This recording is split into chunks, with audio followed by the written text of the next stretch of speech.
പത്തരമാറ്റ് സീരിയലിൻ്റെ latest episode review ആണ് പറയുന്നത്. അങ്ങനെ അന്ന് രാത്രി നവ്യ കിടന്നുറങ്ങുന്ന സമയത്തിന് എന്തോ ഒരു അസ്വസ്ഥത തോന്നിയിട്ട് എണീറ്റ് നോക്കുന്ന സമയത്തിന് അരികത്തൊന്നും അബിയെ കാണുന്നില്ല. കുഞ്ഞിനെ നോക്കുന്ന സമയത്ത് കുഞ്ഞ് സുഖമായിട്ട് തന്നെ തൊട്ടിയിൽ കിടന്നുറങ്ങുന്നുണ്ട്.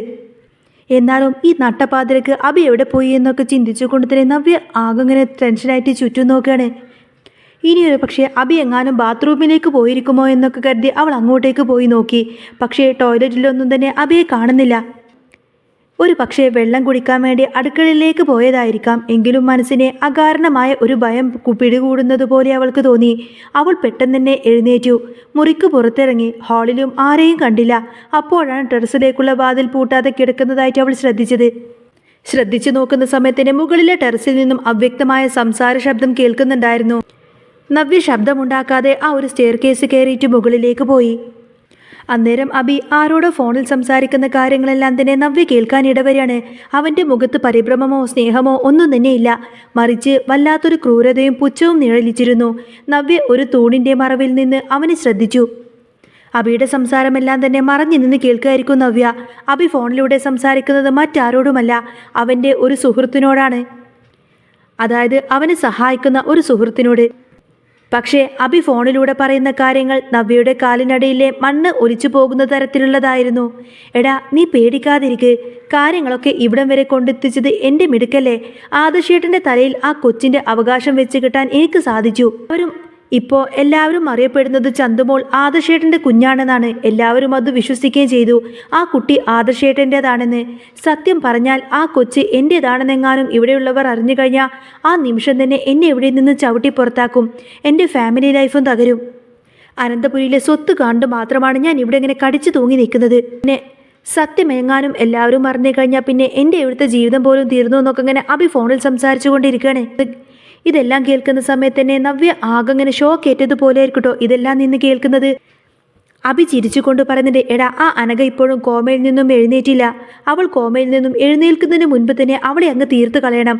അവൾ എങ്ങാനും വാ തുറന്ന് സത്യം പറഞ്ഞാൽ പിന്നെ എനിക്കിവിടെ നിൽക്കാൻ കഴിയില്ല.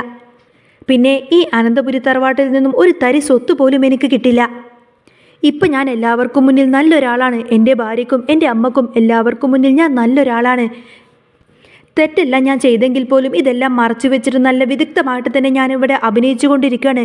നല്ലൊരു ഭർത്താവായി, നല്ലൊരു മകനായി. എനിക്ക് എൻ്റെ ജീവിതത്തിലെ ലക്ഷ്യമെല്ലാം നേടിയെടുത്തേ പറ്റൂ എന്നിങ്ങനെ ക്രൂരമായിക്കൊണ്ട് തന്നെ അബി സംസാരിക്കുന്ന കാര്യങ്ങളെല്ലാം കേട്ടുകൊണ്ട് തന്നെ മറഞ്ഞു നിന്ന് ഇത് കേൾക്കുന്ന നവ്യയുടെ ഹൃദയം അങ്ങ് തകർന്നു പോവും. വിശ്വസിക്കാൻ കഴിയാതെ നവ്യ വായും പൊത്തിപ്പിടിച്ചിട്ട് പൊട്ടിക്കരയായിരിക്കും. സ്വന്തം ഭർത്താവ്, താൻ ജീവന് തുല്യം സ്നേഹിച്ച തൻ്റെ അബി, എല്ലാവരെയും എതിർത്തിട്ട് താൻ സ്വന്തമാക്കിയ തൻ്റെ അബി ഇത്രമാത്രം ഒരു വലിയ ചതിയനായിരുന്നോ? ആദർശേട്ടനെ എല്ലാവരും കുറ്റപ്പെടുത്തിയപ്പോഴും ആ പാപം സ്വന്തം സഹോദരൻ്റെ തലയിൽ കെട്ടിവെച്ച് സുഖമായി ജീവിക്കുകയായിരുന്നു അബി. അനഘയെ ചതിച്ചത് ശരിക്കും അബിയായിരുന്നോ? നവ്യയുടെ കണ്ണുകളിൽ നിന്നും കണ്ണുനീർ ധാരധാരയായി ഒഴുകിക്കൊണ്ടിരുന്നു. എൻ്റെ ഈശ്വര, ഇത്രയും കാലം ഞാൻ സ്നേഹിച്ചത് ഒരു പിശാചിനെയായിരുന്നല്ലോ. ചന്തുമോൾ ആദർശേട്ടൻ്റെ കുഞ്ഞാണെന്നൊക്കെ പറഞ്ഞ് എന്നെയും ഈ കണ്ട കാലമത്രയും ഇവൻ പറ്റിക്കുകയായിരുന്നു, അവൾ സ്വയം പറഞ്ഞു. അബിയുടെ വായിൽ നിന്ന് തന്നെ സത്യങ്ങളെല്ലാം മനസ്സിലാക്കിയതിന് ശേഷം നവ്യയ്ക്ക് തൊട്ടും തന്നെ വിശ്വസിക്കാനേ കഴിയുന്നില്ല. ആകെ സങ്കടപ്പെട്ടുകൊണ്ട് തന്നെ നവ്യ വേച്ച് താഴേക്ക് ഇറങ്ങി നടന്നു. മുറിയിൽ തിരിച്ചെത്തി അവൾ കുഞ്ഞിൻ്റെ മുഖത്തേക്ക് നോക്കി പൊട്ടിക്കരഞ്ഞു.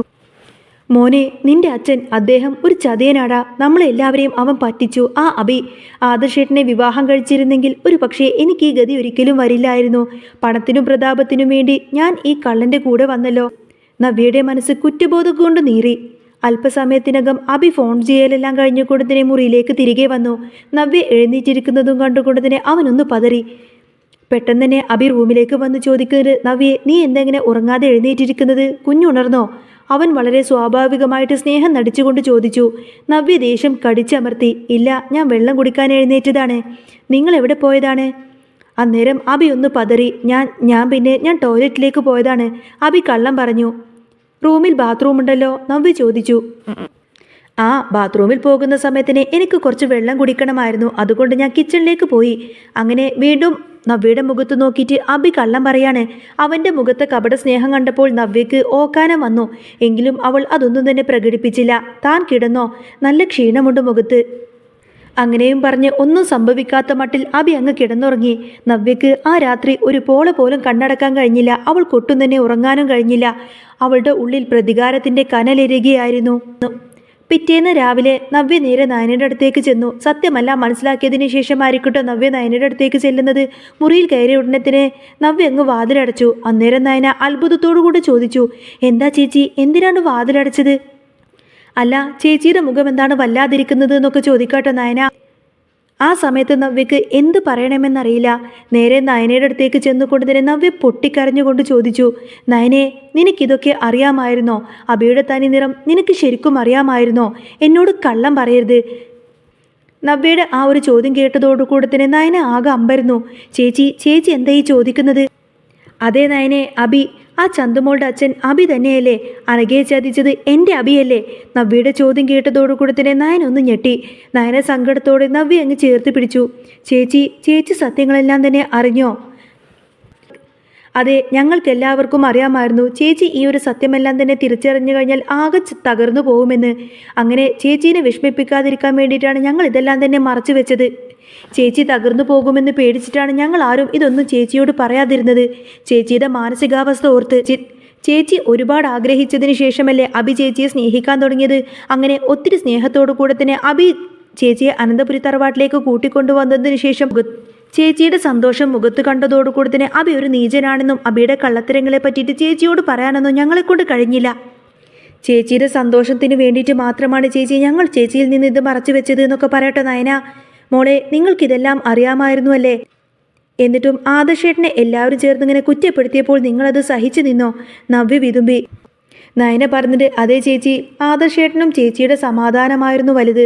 അബി എപ്പോഴെങ്കിലും സത്യം പറയുമെന്ന് ഞങ്ങൾ കരുതി. പക്ഷേ അവൻ... നയന പറഞ്ഞു നിർത്തി. അപ്പോഴേക്കും നവ്യ വന്നിട്ട് നയന ഇങ്ങനെ കെട്ടിപ്പിടിച്ച് പൊട്ടിക്കരയാൻ തുടങ്ങും. നവ്യ നയനോട് മാപ്പ് ചോദിക്കുന്നുണ്ട്. മോളെ നയനെ, നീ എനിക്ക് മാപ്പ് തരണം. എന്നെ ഓർത്ത് നിങ്ങൾ എത്രമാത്രം വേദന തിന്നു. ഞാൻ എൻ്റെ ഭർത്താവിനെ ഒരുപാട് വിശ്വസിച്ചു. പക്ഷേ അവൻ എന്നെ ചതിച്ചു. ഇനി എന്തു ചെയ്യൂ നയനെ? എനിക്ക് ആ ചതിയൻ്റെ കൂടെ ജീവിക്കാൻ വയ്യ. പക്ഷേ എൻ്റെ കുഞ്ഞിനെ ഞാൻ ആർക്കും വിട്ടുകൊടുക്കില്ല. അവൻക്ക് വേണ്ടിയിട്ട് എനിക്കിനിയും ജീവിക്കണമെന്നൊക്കെ പറയുന്ന സമയത്തിന് നവ്യയുടെ വാക്കുകൾ ഇടറി. ഇതേ സമയത്തിന് കാര്യങ്ങളെല്ലാം അന്വേഷിച്ചിട്ട് വേഗത്തിൽ തന്നെ കാര്യങ്ങളെല്ലാം നീക്കുകയായിരുന്നു നന്ദു.